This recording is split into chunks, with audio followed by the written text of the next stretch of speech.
What is up, fellow travelers? Aaron the Old Man Gamer here, and we are back once more with some more Ultima 3. We are in the Castle of Exodus. So the last time we left off, we've gotten about halfway through this area. We got around the side, and the throne room area is around this corner. So what we're going to do is that we've been sitting here for a minute, passing until our MPs are back up. So we are going to, we're in a status, so we're basically paused. So we're going to go around the corner and do some more fighting. As the previous episode, all the monsters here are the biggest, baddest monsters in the game, and they are at full load. So basically, the maximum number of monsters that can appear in an encounter are going to be in this encounter. They're all going to be tough. They can only be hit with the exotic weapons, so if you don't have the exotic weapons, you probably haven't made it this far. So at this point, mass attack spells are our best friend to whittle down the number of enemies to a manageable level.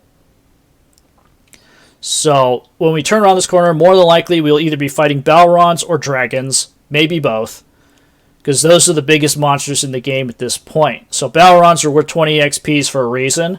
They can poison you, they can brutalize you with spells. Dragons can attack you with big spells from the distance. Well, they basically shoot fire at you, and you burn, and it causes a lot of damage, and they kick your butt really hard. Melee combat with dragons is also very hard. They hit like a truck, and you feel it every time. So we are going to get out of this status mode, and we're going to start moving forward with this. So as you notice, we have our exotic weapons and armor equipped on our characters.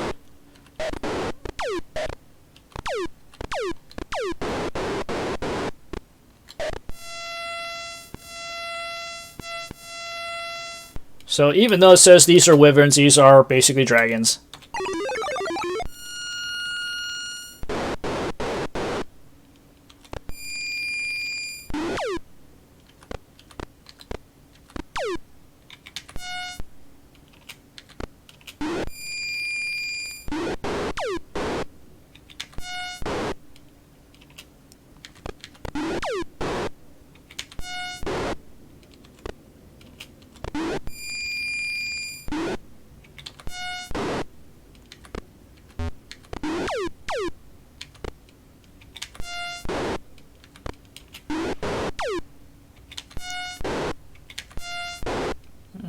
Okay.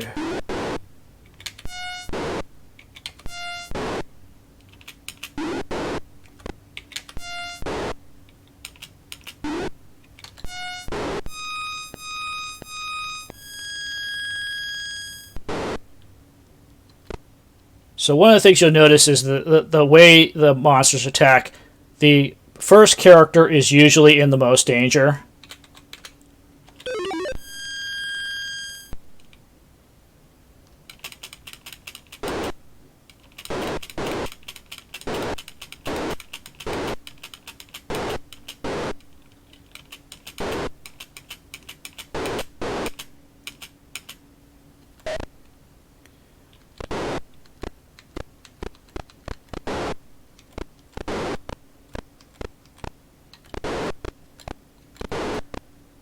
Okay.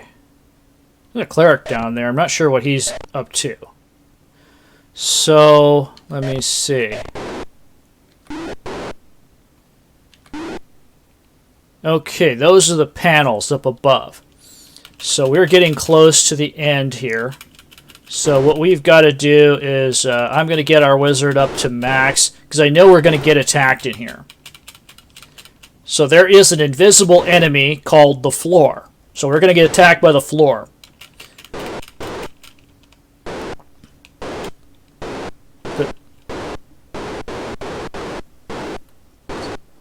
So the thing about the floor is I think there's 4 enemies that are the floor.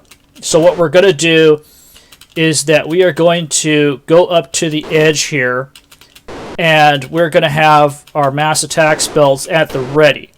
So when we get attacked by the floor, we will be able to use a mass attack on them and hopefully neutralize most of them.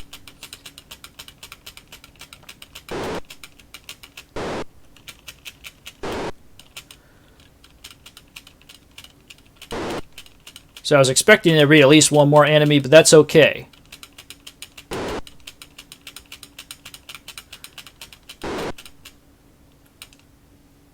Let's get my wizard up. We could still get hit.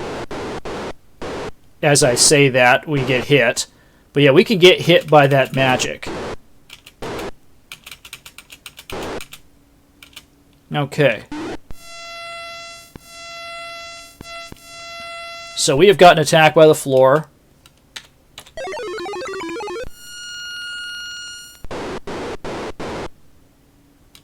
We didn't kill as much of the floor as we wanted to, because the floor will be in the same pattern as the rest of the enemies out there.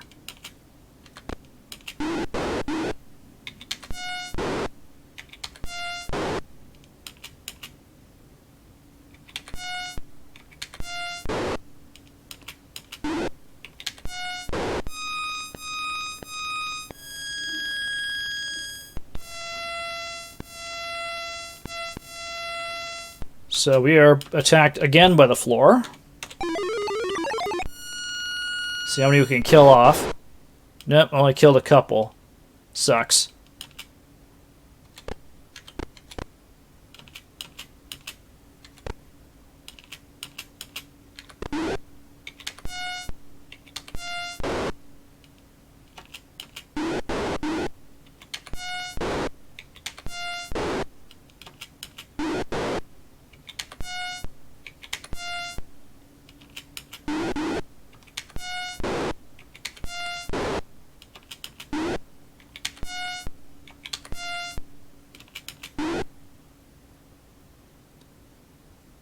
Okay.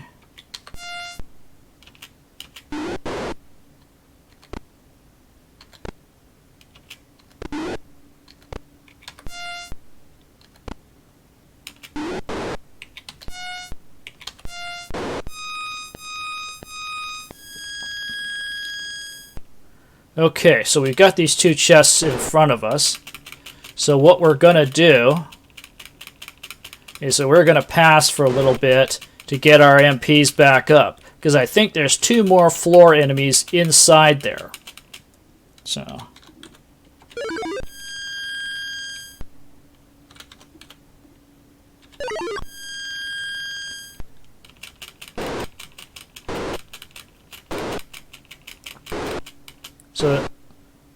So the thing about the floor is designed so that you have an enemy that you can't see, so you're always trying to figure out where they're at. Luckily for us, the floor is not excessively dangerous, so they're only worth 3 XPs. And because they're only worth 3 XPs, they're not very beefy. So the thing about this is that we've got to take out the floor before we get in there to deal with the panels.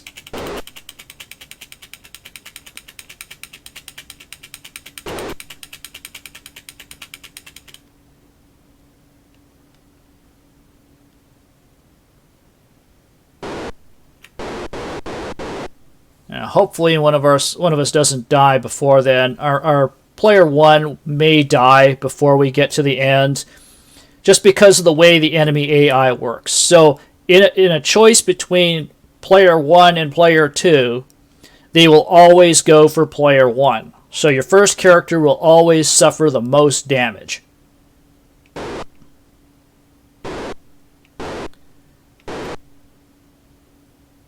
So our wizard's all the way up. But we're going to have to expect that we're going to get attacked by both floor enemies back to back. So what we're going to do is we're going to keep passing until we get at least 70 MPs for our cleric.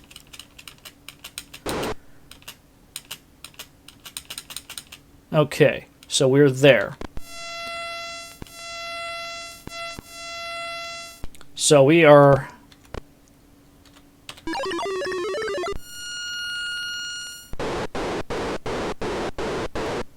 Okay, so that should be most of the floor.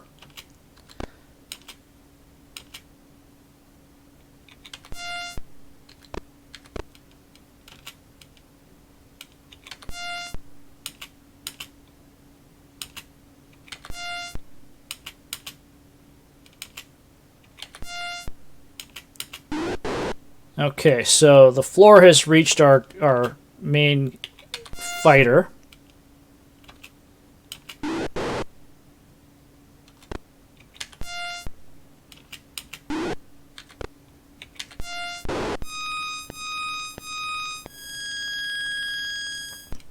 Yep. What'd I tell you? Back to back. So...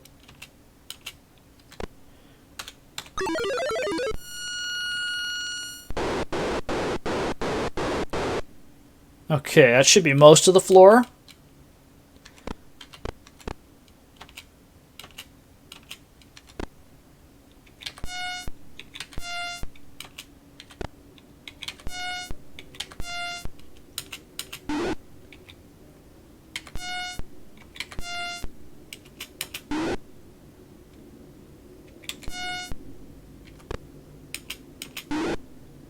Okay, still attacking player 1.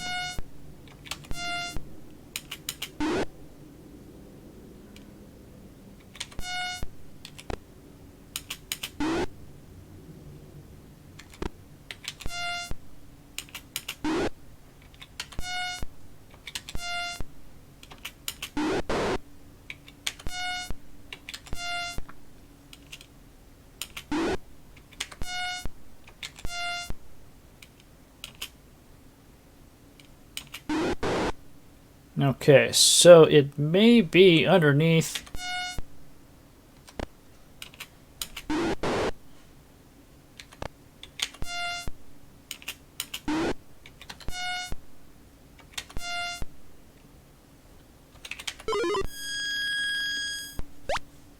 Nope, there's nothing there. So where is he? So it's hit player 2.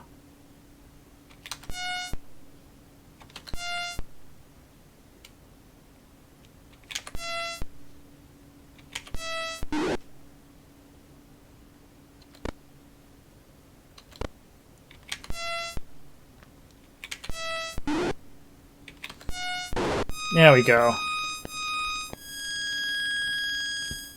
So now we have killed 4 pieces of the floor. I don't believe there's anything else. So look north. It's Exodus. So Exodus is basically a computer. So what we're going to do is we're going to insert the cards into Exodus. Yes, this is a very anticlimactic ending, but this is what happens. See, basically what happened is Mondain, the first Lord of Evil, and Minax, his apprentice, created a child, so to speak, and that was a computer. Direction. So we go love.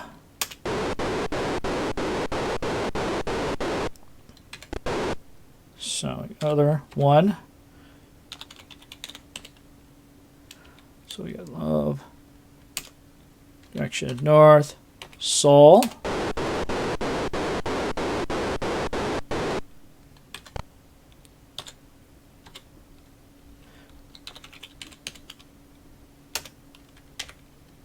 Moons.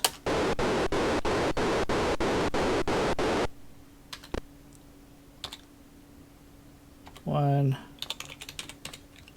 Third direction. Death.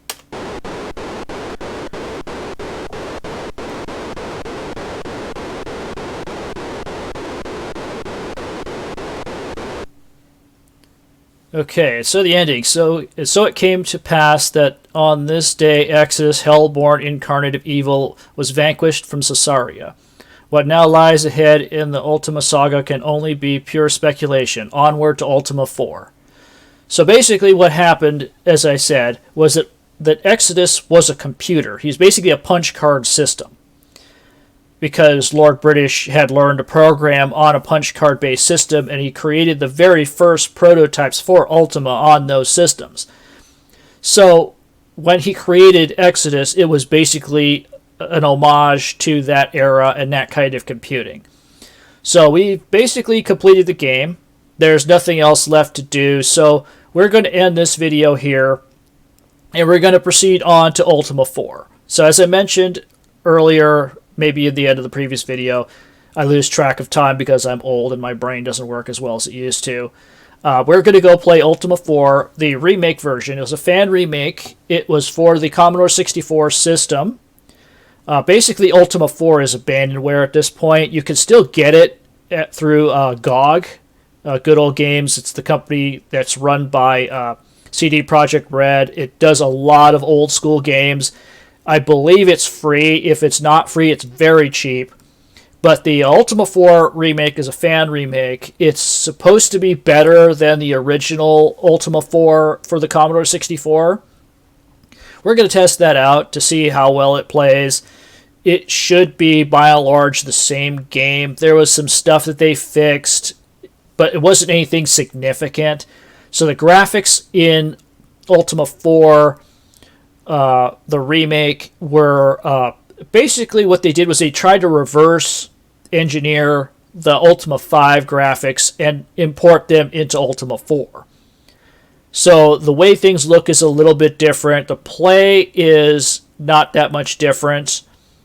It now has joystick control. The way things work is essentially the same. Dialogues have not been changed as far as I know. There may have been some typo correction, but it wasn't very significant. So we're going to be playing that next as part of Old School Game Time. So you'll see the screen look a little different because we're using DOSBox and the PC version of the game for this. So when we next meet, it'll be as episode 1 of Ultima 4. So hopefully you'll look forward to that, and we'll have a lot of fun playing that one. I enjoyed this game quite a bit. This is my favorite old school game from way back in the day. I have the most good memories of this game. It was something that I played with one of my friends, Bruce from Stirring Dragon Games. We played this quite a bit. And later on, when we started doing game nights again after years, when he started doing the development for Unknown Realm, we started pulling out the old games and realized that, hey, these things are still fun.